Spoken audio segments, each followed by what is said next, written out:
summer of 1993 saw the release of a summer blockbuster movie that very quickly became the greatest, the biggest movie of all time, supplanting that very year the movie that had reigned supreme for over a decade, Steven Spielberg's E.T., the Extraterrestrial. But somehow I don't think that the director of this new movie, a guy named Steven Spielberg, minded at all. And so it was that Jurassic Park became that year the biggest movie of all time. People went to see it not just once, but again and again and again.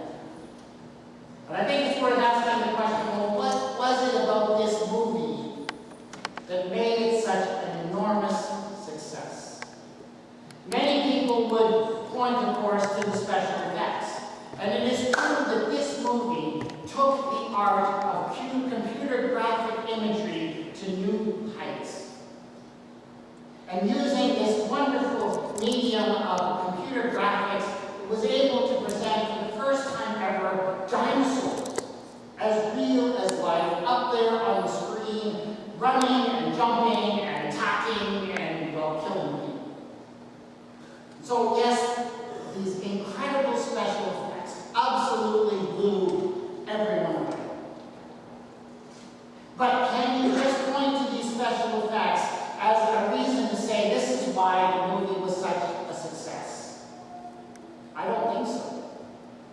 Because, of course, you can name film after film down through the years that have been full of the top-level special effects and were complete and utter duds. You just have to look at The Last Airbender, or The Green Lantern, or Battleship Earth. Huge, huge special effect budgets, the movies bombed. So as important as the special effects were, that cannot explain everything. Well, what about the story? A great story, of course, but hardly a new story. In fact, the story of Jurassic Park is a story as old as modern fiction, as old as modern cinema.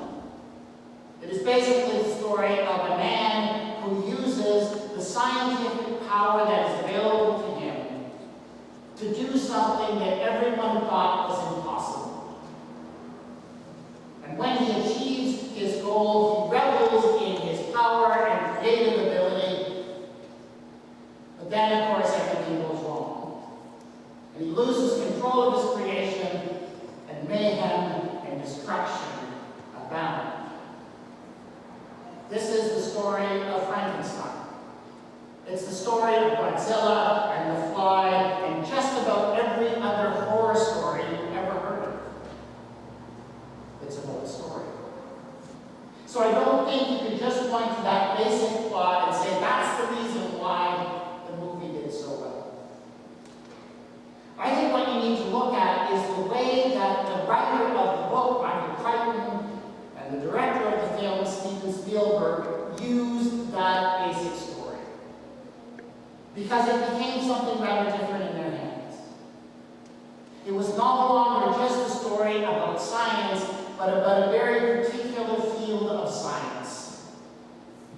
Because Jurassic Park is a story of genetics. And genetics, in 1993, was a huge topic. It has only become bigger ever since.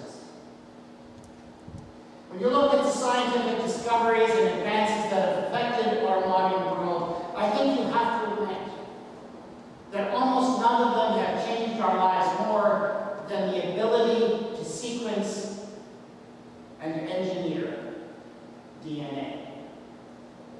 Because of genetics, we have completely changed the way we produce our food in our world today. We have completely changed our diets. Huge multinational corporations have been formed that have vast amounts of money at their disposal. And genetics also promises to totally revolutionize medicine as well. Everything is being changed around us because of genetics. And of course, there is much promise and there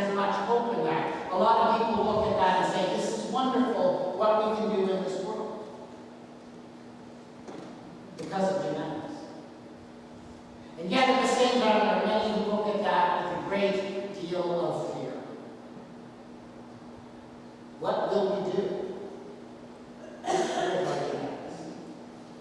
Because, of course, when we are talking about genetics, we're not just playing around with matter and energy. We are playing around with the very stuff of life itself. We are playing around with the very language, the DNA language, that lies at the base of our own lives, as well as every living thing on this planet. And from the very beginning of time and civilization, human beings have reveled in their ability to create art, to create tools, and various engineering projects. But one domain of creation has always remained forbidden to humankind, and that is the creation of life. Life, it was agreed, was the domain of the gods, or in our tradition, of capital G, God. And nobody else was allowed to meddle. And that is definitely a part of our Christian and Jewish tradition. We see that in the passage we read from the book of Nehemiah this morning, where the priest Ezra gets up before the people and he prays to God and says, "You are the Lord, you alone. You have made heaven, the heaven of heavens, with all their hosts, the earth and all that is on it, the seas and all that is in them. To all of them you give life." And the host of heaven worships. Life, so that is saying, is exclusively the domain of God. But why not? Why can't we control life? Has been the question for humanity. And the answer to that question, as far as the film Jurassic Park is concerned, is because we haven't been able to manage the information. That life is just too complex. See, that's what this story celebrates.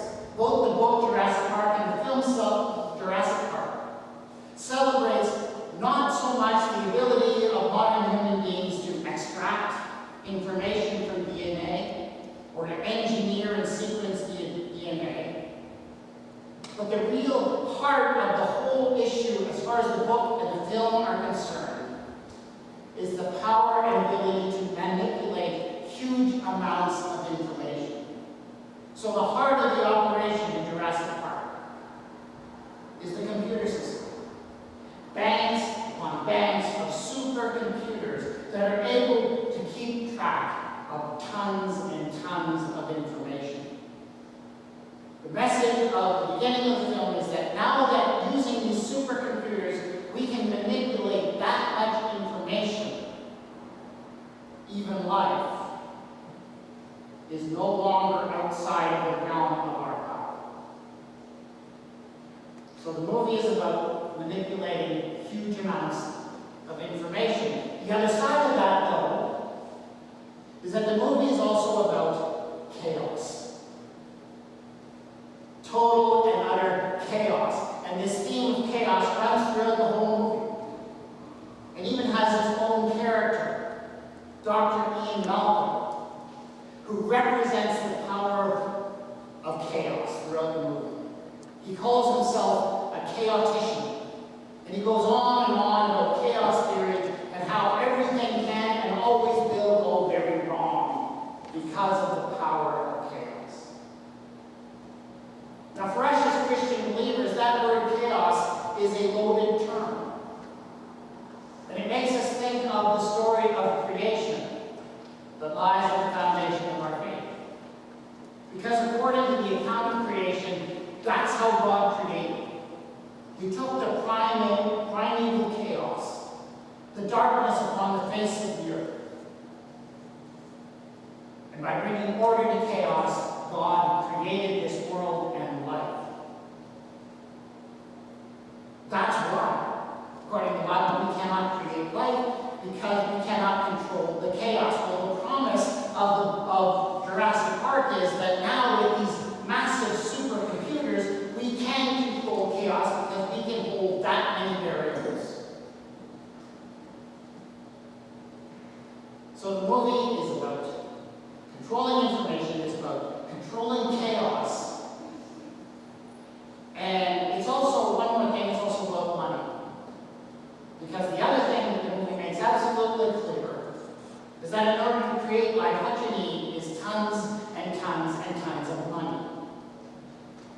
This is represented by another character, John Hammond. And by his repeated refrains throughout the movie, as he talks about how they did all of this, he says over and over again, he spared no expense. So this is the promise of the beginning of the movie, Jurassic Park, with unlimited money, unlimited power to manipulate information. We human beings can overcome chaos, and we can become the masters of life. That we can do what up until now was only in the domain of the gods. And that is, of course, a wonderful and a heady idea. It's a very exciting idea, and of course it creates all kinds of wonderful images on the screen. But as we, the audience, are sitting there watching the movie, watching all of this come together, we don't feel excited about it. We feel a sense of dread. Because all deep down we understand that this is not going to end well. Somehow we know this just is not going to end well, and that somehow deep down there is a very good reason for why life has only ever been in the domain of the gods. And of course that all comes true before our very eyes. As the whole thing falls apart, as the very powerful information systems that have been able to create these dinosaurs out of extinction all collapse one after another. And a chaos so deep and so profound is created that it's quite clear that the human beings can no longer control it. And the best they can do is simply survive. These are the themes of the movie, Jurassic Park. And I think they definitely resonate. I think the Apostle Paul talks about some of the principles that are raised by this movie. In a reading from the letter to the Romans this morning, he says this: ever since the creation of the world, God's eternal power and divine nature, invisible though they are, have been understood and seen through the things that he has made. This holds out an incredible promise. What Paul is saying is that as we look around at this world, this wonderful, intricate, marvelous creation that's around us, that as we study it and understand it and seek to interpret what's going on around us, we can discover incredible things. And the promise is that even by doing that, we may even be able to discover God, the Creator himself. Because of passages like this one in the Bible, I would say definitely that the Bible encourages and blesses the endeavors of science. The Bible is telling us, yes, understand and interpret the world around us, and you will discover incredible things, and you may even discover God. But once it's that, Paul also adds a warning. For he goes on to say, for though they knew God, they did not honor him as God or give thanks to him, but they became futile in their thinking, and their senseless minds were darkened. So the endeavors of science and understanding the world around us are good, but if you do not do that with an attitude that honors God and that is thankful for all that God has provided, the warning is you're going to run into trouble. Now, I do not understand by that Paul is saying that only believers, only those who worship God can be good scientists, because we know that's not true. We all are very much aware that great minds of scientists, men and women, have discovered and uncovered incredible things without necessarily having to believe in God or worship God in any way.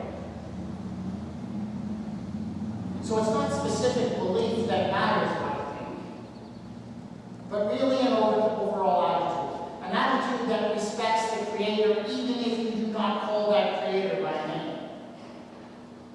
An attitude of thankfulness and gratefulness for the created world, even if you do not see with that creator, not with him. But I think it is possible to hold those kinds of attitudes even if we do not call God by name, even if we do not acknowledge the existence of God. It's about attitude, not about specific beliefs.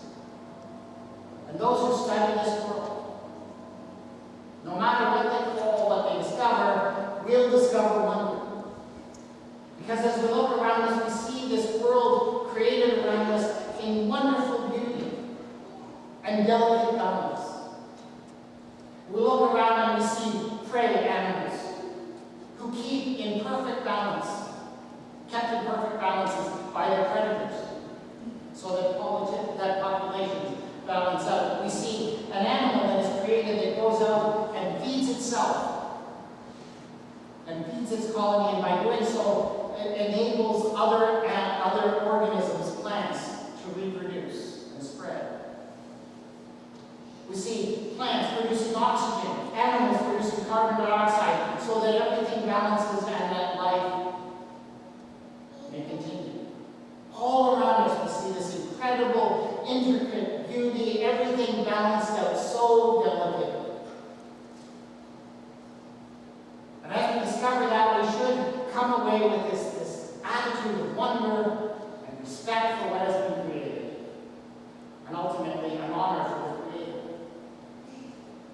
But how many times have we failed to come with that attitude? And we've looked at this and we said, okay, we understand this, we understand all of this balance, now we're going to make things better. And so we come along with, say, some chemicals, DDT, and we say we're going to use this chemical and we're going to control the populations of insects that we don't like. And boy, it works great. Until we discover that that same substance is destroying the ability of birds and other egg-laying animals to reproduce. In more modern times, we come up with these incredible pesticides, neotoxins, that allow for the growth of crops and great produce, and then a few layers we look around and we say, where are all the bees? And why are the bee colonies collapsing? And scientists begin to make a link between the pesticides they're using and the collapse of these bee colonies. And of course, if the bee colonies all disappear, where it's here it's going, and lots of other crops will disappear as well.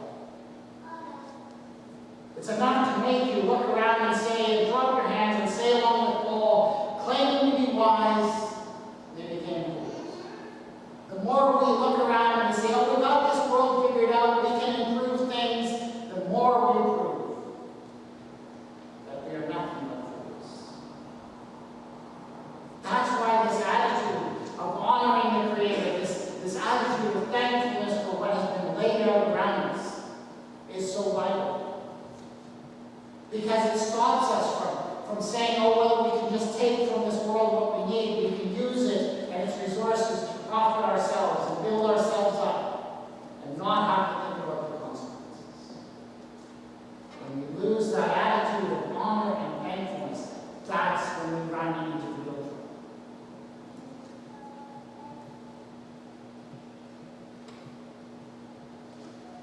Jurassic Park is in many ways a classic horror story.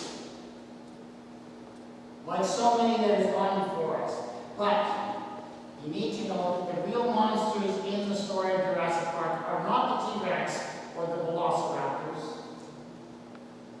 The real monsters are the human beings who think they got it figured out, who think that they can control the chaos, who think that they are wise and only prove themselves to be fools. If there's one message of hope and promise that comes through the film, it is this. And it's a line that is repeated over and over again by another one of the characters, Dr. Alan Grant. And Grant, again and again, makes this observation: life always finds a way. In the midst of the chaos, in the midst of the destruction, you can always say life finds a way. Now, this is a very scary idea in the movie, because it means that even though these dinosaurs that have been created have been engineered to be unable to produce,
in their pursuit of profits from genetic engineering and sequencing and lobbying and copyright regimes.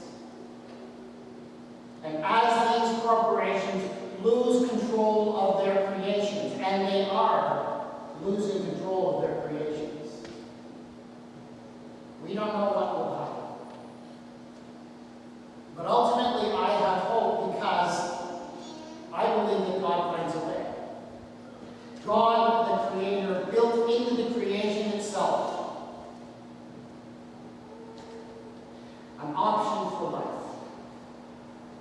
That no matter what, life overcomes. And that means that even though we don't know what will happen next, even though there may be chaos in years to come, that ultimately there is a Creator that is alive and at work. This is the basis of our hope. God